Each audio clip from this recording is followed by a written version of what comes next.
So hi everyone, this is the last part in which we are going to do 80 to 90 question, and after 90 questions 90 to 100 are paragraph.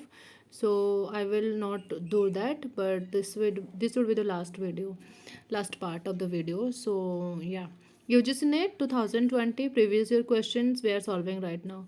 So permanent income hypothesis किसने दिया था? Permanent income hypothesis by Friedman. ठीक है, permanent by Friedman. Then relative income hypothesis Duesenberry. Absolute Keynes. Life cycle Modigliani. ठीक है, life cycle is Modigliani. और absolute income about Keynes. Then relative income which is Duesenberry. ठीक है, आप ना इसको ऐसे याद रख सकते हो that permanent income hypothesis Friedman. French fries हम खाते हैं ना, तो उसको हम लॉन्ग टर्म के लिए नहीं रख सकते, तो इसीलिए इसका नाम हो सकता है परमानेंट इनकम हाइपोथेसिस, नहीं रख सकते हैं. Then relative income hypothesis by Duesenberry. That कुछ कुछ चीज़ें याद रखनी पड़ेगी, कुछ कुछ मैं ट्राई करूँगी आपको निमोनिक्स के या फिर कुछ मूवीज़ के ज़रिए उसको याद रखने की. तो रिलेटिव जो है, रिलेटिव ये होगा डजन बेरी का. ठीक है, और एब्सोल्यूट एब्सोल्यूटली गुड या फिर कुछ भी, तो एब्सोल्यूट जो होगा वो केन्स. और लाइफ साइकिल जो है वो होगा मोदी गिलानी. अभी देखो मोदी जी क्या मतलब बहुत टाइम के लिए रह रहे हैं प्राइम मिनिस्टर, तो अभी तो हम उसको ऐसे बोल सकते हैं दैट लाइफ साइकिल में वो आते हैं Modi ji, Modigliani. So moving to next question. Yeah, which one of the following is a valid objective function as a linear programming problem? तो linear programming problem में कौन सा valid objective function है? तो object linear में ये होगा maximum of z is equal to 5x plus 2y. z पूछा गया है 5x plus 2y, तो ये हमारी valid objective function है. So population density refers to the number of persons पर स्क्वायर किलोमीटर. कितने लोग रह रहे हैं पर स्क्वायर किलोमीटर्स में.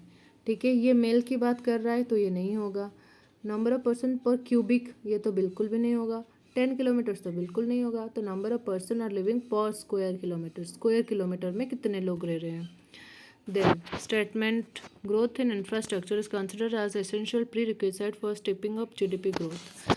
ये राइट है, क्योंकि इंफ्रास्ट्रक्चर जितनी बढ़ेगी तो हमारी ग्रोथ रेट उतनी इंक्रीज करेगी. तो दिस इज़ राइट.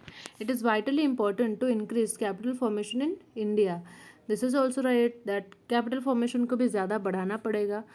तो this would be the answer is both are correct. ये भी सही है, ये भी सही है. Then next question is if the disturbance term is heteroscedastic, which are the response based on given statement is true? If the disturbance term is heteroscedastic, ठीक है, डिस्टर्बेंस टर्म कौन है? हेट्रोस्केडेस्टिक, मतलब वेरिएंसेस आर डिफरेंट. देन तो इसका answer क्या होगा?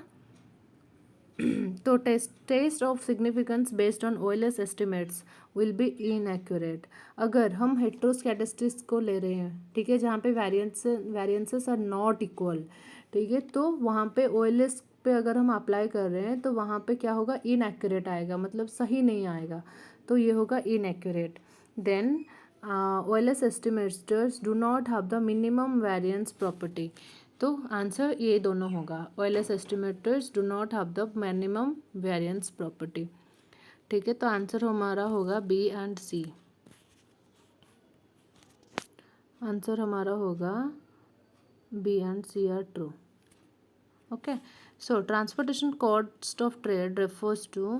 Transportation cost of trade किस चीज़ को अफेक्ट करता है? सो पैटर्न ऑफ ट्रेड को अफेक्ट करता है. ठीक है, पैटर्न मतलब कितनी प्रोडक्ट आ रही है, कितनी इनपुट्स आ रही है, कितने कैपिटल्स यूज़ हो रहे हैं. तो जितने सारे चीज़ आएंगी, यहाँ पे इनपुट्स है, यहाँ पे फैक्ट्री है, तो ये दूरियाँ जो है इसको क्या करती है? जितनी कॉस्ट लगेगी, तो कहाँ किस चीज़ से अफेक्टेड होगी? पैटर्न ऑफ ट्रेड से अफेक्टेड होगी. Then boundaries between tradable and non tradable goods. तो ट्रेडेबल कौन सी गुड्स है, नॉन ट्रेडेबल कौन सी है, तो उनकी इन अंदर जो बाउंड्रीज है इनमें से भी ट्रांसपोर्टेशन कॉस्ट अफेक्टेड होगी. देन ग्लोबल सप्लाई चेन जो है, इसी में से भी ट्रांसपोर्टेशन कॉस्ट अफेक्टेड होगी, ठीक है। तो ग्लोबली अगर कुछ प्राइस अप एंड डाउन चल रहा है तो ये अफेक्टेड करेगी चीज़ों को।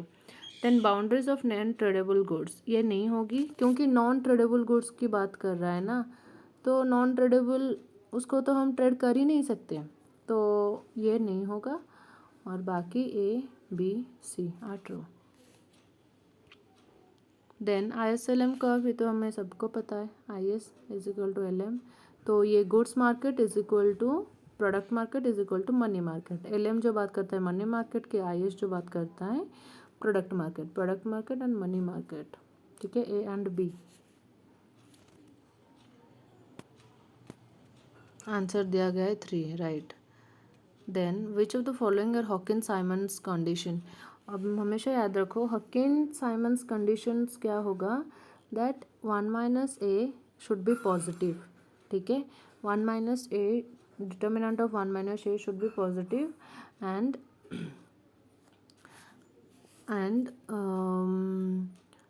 determinants of 1 minus a is positive and principal diagonal elements of matrix 1 minus a should be positive।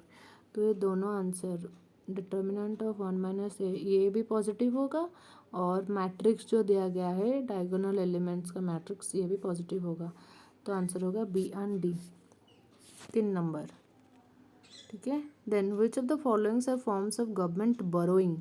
तो गवर्नमेंट की बोरोइंग कौन सी चीज़ है,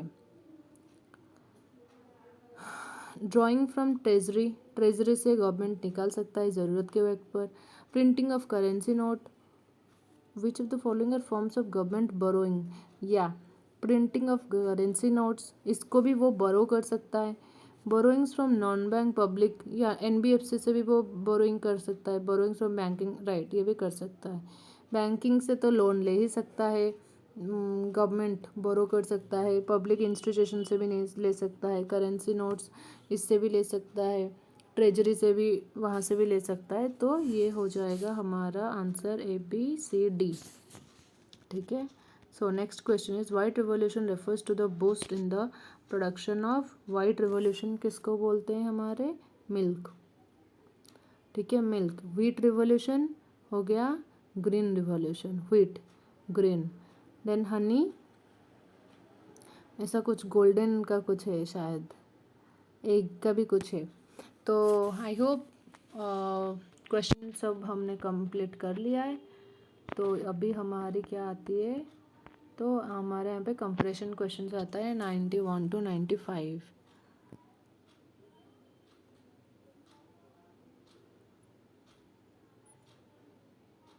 हाँ 95, देन 96 क्वेश्चन, 96 में भी वो है, मतलब वो पैराग्राफ दिया गया है, तो आपको ये पढ़ के करना है, ठीक है। ये वाला देखिए 96 to 100 ये भी पैराग्राफ वाले क्वेश्चंस दिए गए हैं। So I hope you guys understand, and अगर फिर भी if you have any kind of confusion please do let me know in the comments, I will try to help. And Telegram पे एक मैंने बनाया है एक ग्रुप मो क्लास इकोनॉमिक्स, तो आप उसको ज्वाइन कर सकते हो और आपकी जितने भी सारे डाउट्स हैं आप वहाँ पे पूछ सकते हो। And I hope I would be able to help you guys through this video. So thank you everyone, please subscribe to this channel and like this video.